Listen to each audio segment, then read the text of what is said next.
Yung tira mong corned beef mga guwaps, lutuin natin. Huwag mo itapon, sayang naman.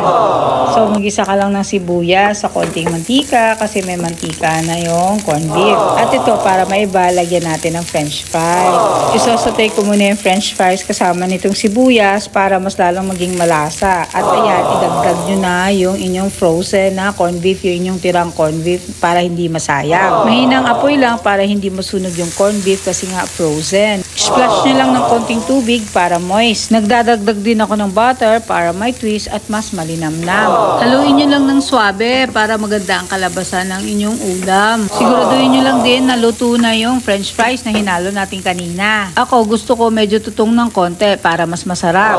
At last touch natin, i-splash nyo lang ng konting tubig para moist, hindi siya tuyo at lalong masarap. So ito mga guwaps, ilalagay ko na sa napakaganda kong platito na kasing ganda ko. O ayan, makakain pa yung leftover corned beef kesa itapon. Kain ng mga guwaps. Love, love, love! Yung tira mong corned beef mga guwaps, lutuin natin. Huwag mo itapon, sayang naman. So, mag-isa ka lang ng sibuyas sa konting mantika kasi may mantika na yung corned beef. At ito, para maiba, lagyan natin ng french fries.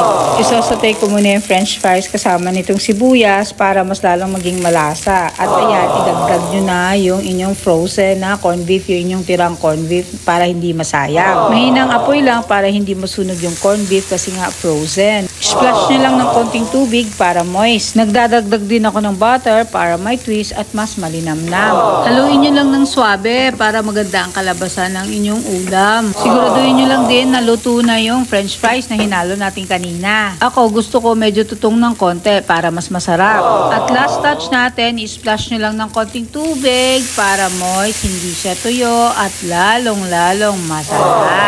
So ito mga guwaps, ilalagay ko na sa napakaganda kong platito na kasing ganda ko. O ayan, makakain pa yung leftover corned beef kesa itapon. Kain ng mga guwaps. Love, love, love!